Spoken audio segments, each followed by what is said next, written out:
Hello అండి. అందరూ ఎలా ఉన్నారు? నేనైతే చాలా బాగున్నాను. మీరు కూడా అందరూ బాగున్నారు కదా! బాగున్నారని అనుకుంటున్నాను. బాగుండాలని మనస్ఫూర్తిగా కోరుకుంటాను. Welcome to my channel KBT life style vlogs. నేను మీ భారతిని. ఈరోజు వీడియోలో నా రోజు మొత్తం ఎలా గడిచిందో ఈ వీడియోలో చూపిస్తున్నాను.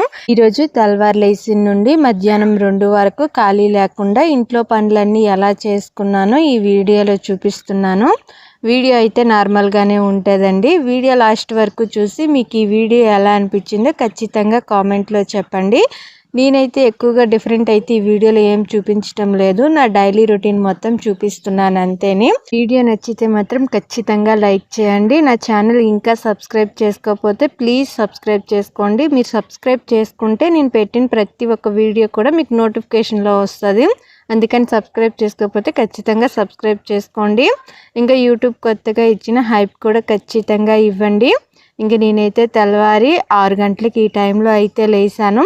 లేగానే ఫస్ట్ అయితే ఇంటి ముందు వాకిలు చిమ్మేసుకుంటున్నాను. నేను ఈరోజు కొద్దిగా లేట్గానే లేసాను. మరి అంత తొందరగా అయితే ఏం లేలేదు. 6 అయ్యింది. 6 అంటే ఈ ఎండాకాలంలో చాలా వరకు ఎండ అయితే వచ్చేస్తుంది కదా, కొద్దిగా లేట్ అయిపోయింది. మామూలుగా 5 గంటలకు లేస్తేనే పొద్దు బాగా తెల్లవారిపోతుంది.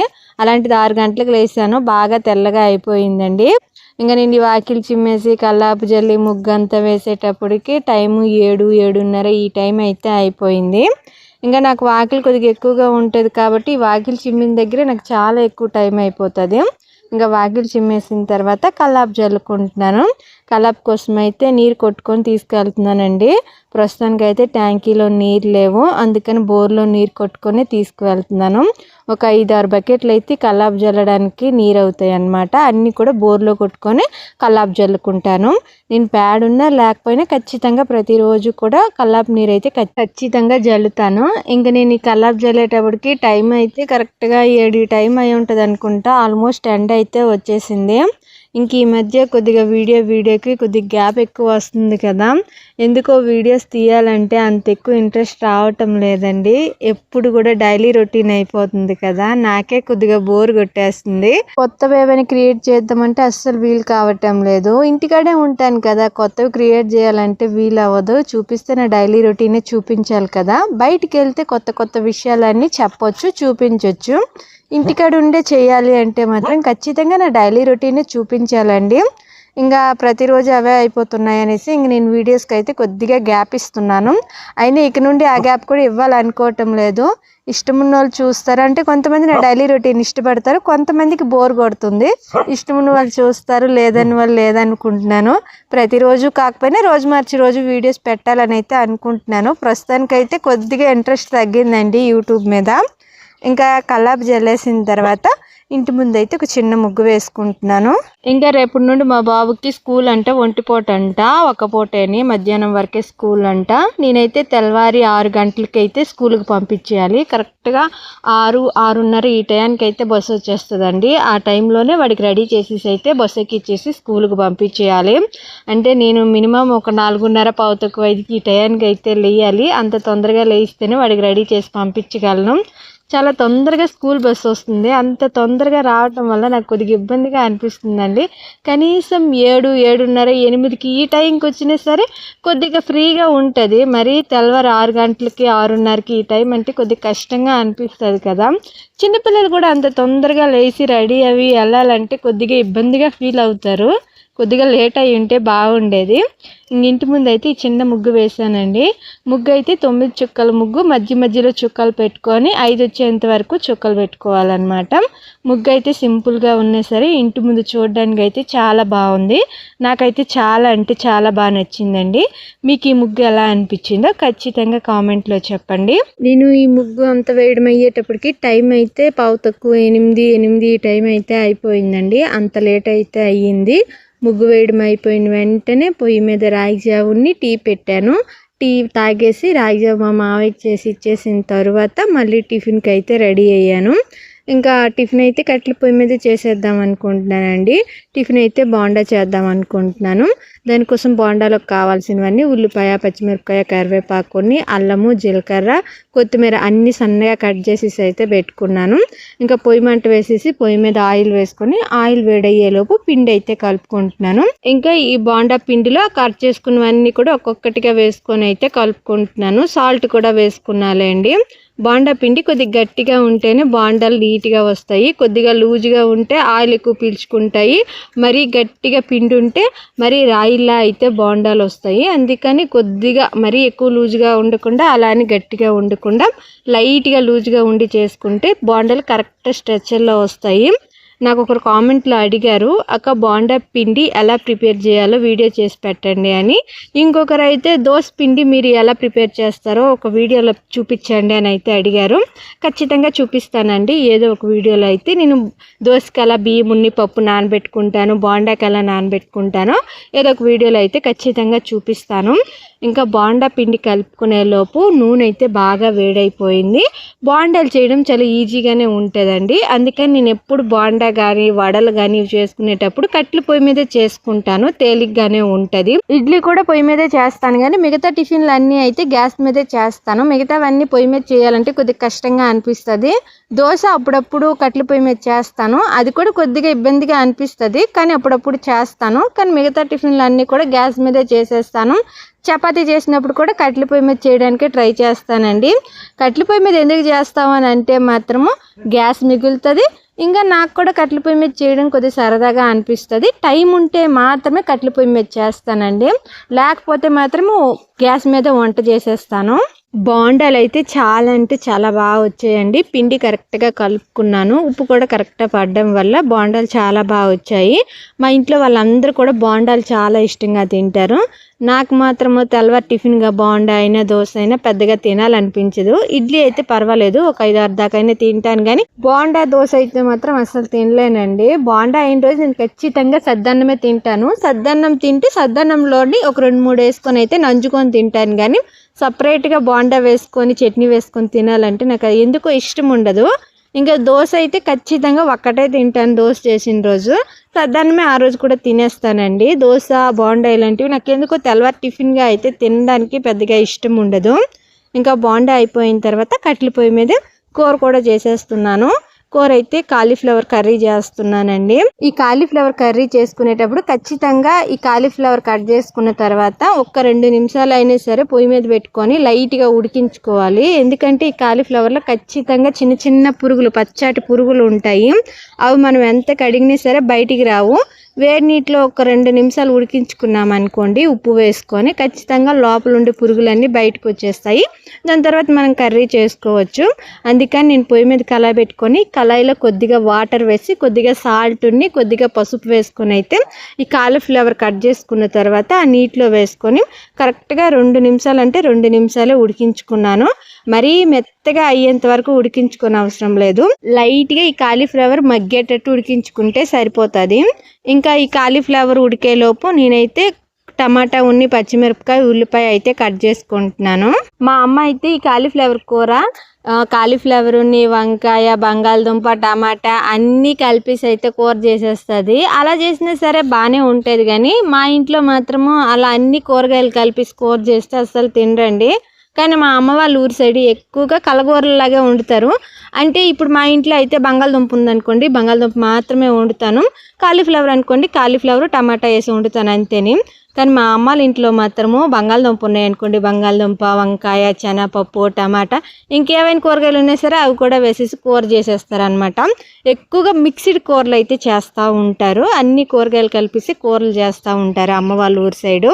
మా అమ్మ వాళ్ళ ఊరి సైడ్ అయితే అలా చేసుకొని తినడమే అలవాటు. కానీ మా అత్త వాళ్ళ ఊరి సైడ్ నేను అలా చేశాను అనుకోండి, మా అత్త వాళ్ళ ఇంట్లో ఎవ్వరు కూడా అలా తినరు. కానీ నేను మా అమ్మ వాళ్ళ ఇంటికి వెళ్ళాను అనుకోండి, అలా మా అమ్మ అన్ని మిక్స్డ్ కూరగాయలు అన్నీ కలిపేసి కూర ఉన్నా సరే నేనైతే తింటాను బాగానే. ఎందుకంటే నాకు చిన్నప్పటి నుండి అక్కడ ఉండి తినడం అలవాటు కదా. కానీ మా ఆయన అప్పుడప్పుడు మా అమ్మ వాళ్ళ ఊరు వచ్చినప్పుడు మాత్రము మా అమ్మ వాళ్ళ సైడ్ చేసిన కూరలు అయితే అసలు నోట్లో కూడా పెట్టుకోరు.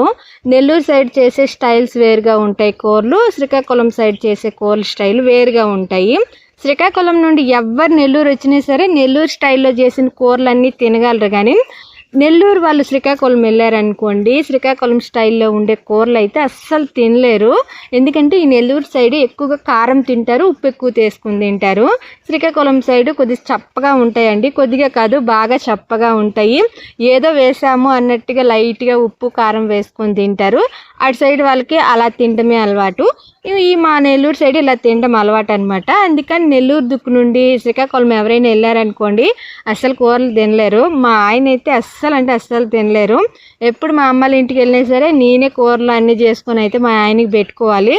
మా అమ్మ చేయడానికి కూడా భయపడుతుంది మా ఆయన తినరనేసి, అదనమాట. కానీ నాకు మాత్రము అక్కడ పెద్దగా తినడానికి ఇబ్బంది అనిపించదు, ఇక్కడ తినడానికి ఇబ్బంది అనిపించదండి. అంటే అమ్మ వాళ్ళ ఊరు సైడ్ కూరలు కూడా నాకు బాగానే తినాలనిపిస్తుంది, ఇక్కడ మా నెల్లూరు సైడ్ కూరలు కూడా తినాలని బాగానే అనిపిస్తుంది. అందుకని ఎక్కడున్నా సరే నేను తిండి దగ్గర అయితే ఇబ్బంది పడను. కానీ మా ఆయన మాత్రం అమ్మ వాళ్ళ ఇంటికి వచ్చినప్పుడు కొద్దిగా ఇబ్బంది పడతారు. అది నేను లేకపోతే ఇబ్బంది పడతారు, నేనుంటే మాత్రం నేనే చేసి పెట్టుకుంటాను. అప్పుడప్పుడు నేను లేకుండా ఎప్పుడైనా డ్యూటీలకి శ్రీకాకుళం దాకా కూడా వెళ్ళి వస్తూ ఉంటారు. ఆ టైంలో అమ్మాళ్ళ ఇంటికి వెళ్తే కొద్దిగా తినడానికి ఇబ్బంది పడతారండి. అమ్మ కూడా అమ్మ ఎలా చేయాలనేసి నాకు ఫోన్ చేసి అడుగుతుంది. కానీ ఒకలాగా అడ్జస్ట్ అయితే తినేసి వస్తారనమాట. అందుకని నేను లేకుండా మా అమ్మాళ్ళ ఇంటికి అయితే ఎక్కువగా మా ఆయన అయితే వెళ్ళరు, కొద్దిగా తినడానికి ఇబ్బంది పడతారు, అదనమాట. ఇంకా ఈ కాలీఫ్లవర్ కర్రీ అయితే చాలా సింపుల్గా చేసుకోవచ్చు, తినడానికి కూడా మంచి టేస్ట్గా ఉంటుందండి. ఇంకా నేను చేసుకునే పద్ధతిలో అయితే మీకు ఒకసారి చెప్తాను. ఫస్ట్ అయితే కాలీఫ్లవర్ ఉడికించుకొని అయితే వడగట్టుకొని పక్కన పెట్టుకున్నాను. దాని తర్వాత అదే కళాయి పొయ్యి మీద పెట్టుకొని ఆయిల్ వేసుకొని తాలింపు అయితే పెట్టుకుంటున్నాను. తాలింపుకి అయితే ఉల్లిపాయ, పచ్చిమిరపకాయ, కరివేపాకు, ఆవాలు, జీలకర్ర ఇవి మాత్రమే వేసుకొని తాలింపు పెట్టుకున్నాను. తాలింపు వేగిన తర్వాత టమాటా కూడా తాలింపులో వేసుకొని టమాటా బాగా నీట్గా ఆయిల్ పైకి తేలేంత వరకు మగ్గనిచ్చుకోవాలి. టమాటా కొద్దిగా నీట్గా మగ్గాలండి. ఇలా మగ్గించుకుంటే కూర మంచి టేస్ట్ ఉంటుంది. అందుకని ఎక్కువగా నేను టమాటా వేసుకునే కూరలు ఏవైనా చేశాననుకోండి తాలింపులోనే టమాటా వేసేసి టమాటా నీట్గా మగ్గనిచ్చుకుంటాను. ఇలా చేసుకుంటే కూర టేస్ట్ బాగుంటుంది. ఇంకా టమాటా కొద్దిగా మగ్గిన తర్వాత కారం వేసుకున్నాను. నేను తాలింపులో టమాటా వేసుకున్నాను కదా, అప్పుడే మగ్గించుకునేటప్పుడు కొద్దిగా సాల్ట్ని పసుపు వేసుకున్నాను. సాల్ట్ పసుపు టమాటా వేయగానే వేసుకున్నాం అనుకోండి టమాటా కొద్దిగా తొందరగా మగ్గిపోతుంది, అందుకని అప్పుడే వేసేసుకున్నాను. ఇంకా దాని తర్వాత అయితే ఇప్పుడు కారం వేసేసుకొని కారం కూడా నీట్గా టమాటా మొత్తం కలిసేలాగా కలుపుకొని ఈ కారం కూడా టమాటాలో ఒక 2 నిమిషాలు మగ్గనిచ్చేసుకొని దాని తర్వాత అయితే వాటర్ వేసేసుకుంటున్నాను. కట్టెల పొయ్యి మీద కూర చేశాను అనుకోండి కొద్దిగా తొందరగా అడుగంటేస్తూ ఉంటుంది. పైకేమో నీరు ఉంటాయి, కింద పక్క ఏమో అడుగంటేస్తూ ఉంటుంది. అందుకని కూర పద్దాక కలుపుకుంటూ ఉండాలి. కూర అడుగంటింది అనుకోండి లైట్గా మాడిన వాసన అయితే కూర వచ్చేస్తుంది, కూర టేస్ట్ కూడా డిఫరెంట్గా మారిపోతుంది. అందుకని కట్టెల పొయ్యి మీద చేసుకునేటప్పుడు కట్టెల పొయ్యి దగ్గర కూర్చొని అన్ని దగ్గర పెట్టుకొని అయితే కొద్దిగా జాగ్రత్తగా వండుకోవాలి, లేకపోతే కూర అయితే తినలేమండి. అదిగాక కట్టెలు ఆరిపోయి పొగ ఎక్కువగా వచ్చింది అనుకోండి కూర పొగ వాసన వచ్చేస్తుంది. పొగ వాసన వచ్చింది అనుకోండి అస్సలు కూర తినలేము. అందుకని కట్టెలు ఆరిపోకుండా కొద్దిగా జాగ్రత్తగా వండుకోవాలి. ఇంకా కూర అయితే ఆల్మోస్ట్ ఉడికిపోయిందండి. నీరు వేసాను కదా, నీరు మొత్తం దగ్గర పడేంత వరకు ఉడికించుకున్నాను. కాలీఫ్లవర్ కూర అయితే రెడీ అయిపోయింది. ఇంకా నేను ఈ కూరలో అయితే ఇంట్లో తయారు చేసుకున్న మసాలా అయితే ఖచ్చితంగా వేసుకుంటాను. అంటే కొద్దిగా ధనియాలని చెక్క మొగ్గ లైట్గా వేగించేసుకొని మిక్సీ పెట్టుకొని అయితే వేసుకుంటాను. ఈ మసాలా వేసేదైతే మీకు చూపించలేదండి, ఖచ్చితంగా మసాలా వేసుకుంటాను. ఇంకా కూర ఉడికిపోయిన తర్వాత దించేసాను. దాని తర్వాత పచ్చడి దంచుకుంటున్నాను. పచ్చడి అయితే పచ్చిమిరపకాయలుని వేరుశనగ గింజలు వేసుకొని అయితే పచ్చడి దంచుకుంటున్నాను. మా ఇంట్లో ఏ కూర ఉన్నా సరే ఖచ్చితంగా పచ్చడి అయితే ఉండాలండి, అది కూడా రోట్లో దంచిన పచ్చడే ఉండాలి. అందుకని కొద్దిగా పచ్చడి అయితే దంచుతున్నాను. నాకు పెళ్లి కాకముందు అయితే అసలు పచ్చళ్ళు తినేదే అలవాటు లేదు. మా అమ్మ వాళ్ళకైతే ఇప్పుడు కూడా పచ్చళ్ళు తినేది అలవాటు ఉండదండి. మా అమ్మ ఊరు సైడ్ అయితే ఖచ్చితంగా కూర వండుతారు, చారు వండుతారు అనమాట. కానీ మా అత్తాలు ఊరు సైడ్ అనుకో చారు వండరండి, ప్రతిరోజు అయితే చారు ఏం వండరు. ఎప్పుడైనా నాన్ వెజ్ కర్రీ చేసుకున్నప్పుడు మాత్రమే చారు వండుతారు. మిగతా టైంలో కూర చేసేసి పచ్చడి ఖచ్చితంగా రోట్లో వేసుకుని అయితే దంచుకుంటారు. ఇలా మా అత్తారు ఊరు సైడ్ అయితే ఉంటుంది. అమ్మ వాళ్ళ ఊరు సైడ్ అయితే ప్రతిరోజు కూర, చారు, అన్నం అయితే వండేస్తారు. ఇవే మా అమ్మ వాళ్ళ ఊరు సైడ్ అయితే మెనూస్ ఉంటాయి. ఇంకెక్కువగా ఎక్స్ట్రా అయితే ఏం ఉండవండి. మా అత్త వాళ్ళ ఊరు సైడ్ ప్రతిరోజు రసం చేయరు కదా, దానికి బదులుగా ఎక్కువగా పెరుగు కానీ మజ్జిగ కానీ వేసుకుంటారు. మజ్జిగ పెరుగు రెండు లేకపోతే కూటి నీరు అనేసి, అంటే రాత్రి అన్నం మిగిలిపోయి ఉంటుంది కదా, ఆ అన్నంలో నీరు వేసేసుకొని తెల్లవారికి కూటి నీరులా తయారు చేసుకొని ఆ కూటి నీరు వేసుకొని అయితే తింటారు. మేమైతే ఎక్కువగా కూటి నీరే వాడతామండి, అబద్ధం ఎందుకు. మా ఇంట్లో మజ్జిగ కానీ పెరుగు కానీ ఉండదు. మా ఆయన డ్యూటీ నుండి వచ్చేటప్పుడు కొనుక్కొని వస్తారు పెరుగు ప్యాకెట్, ఆ రోజు మాత్రం పెరుగు ఉంటుంది, లేకపోతే మిగతా టైంలో అంతా కూటి నీరు వేసుకునే తింటాము. మాకు అలా అలవాటు. ఇంక మేము ప్రతిరోజు రసం తిన్నా సరే మాకు కొద్దిగా వేడి చేసినట్టుగా అనిపిస్తుంది. మ్యాక్సిమం ప్రతిరోజు అయితే రసం పెట్టను, తినను కూడా.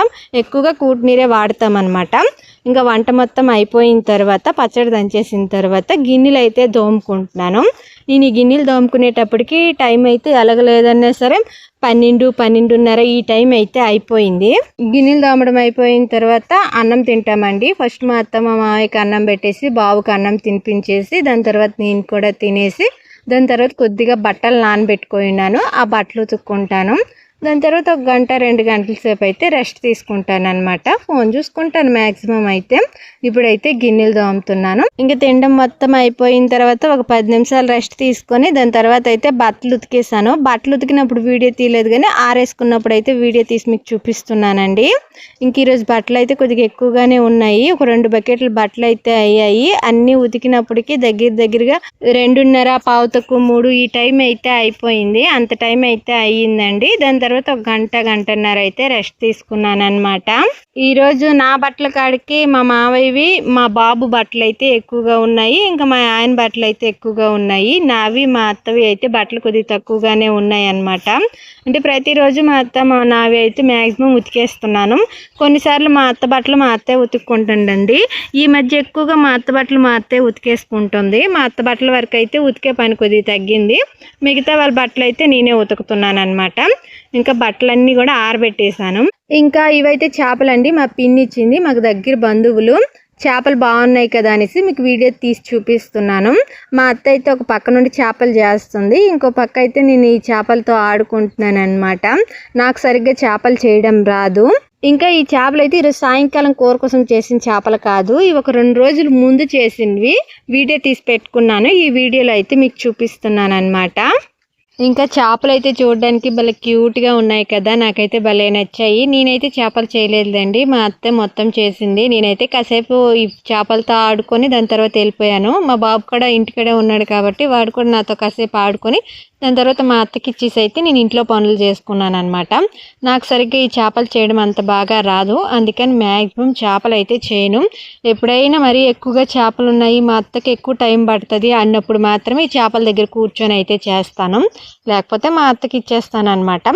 అప్పుడు కూడా నేను చేయను, మా అత్తకి కొద్దిగా హెల్ప్గా పక్కన కూర్చొని అయితే చేస్తాను, అంతేని. ఇంకా ఈ వీడియో అయితే ఇంతేనండి. వీడియో అందరికీ నచ్చిందని అనుకుంటున్నాను. వీడియో ఎలా అనిపించిందో కామెంట్లో చెప్పండి. వీడియో నచ్చుంటే లైక్ చేసి సబ్స్క్రైబ్ చేసుకుని సపోర్ట్ చేయండి. అందరూ బాగుండాలి, అందులో నేను ఉండాలి. Thank you, bye bye.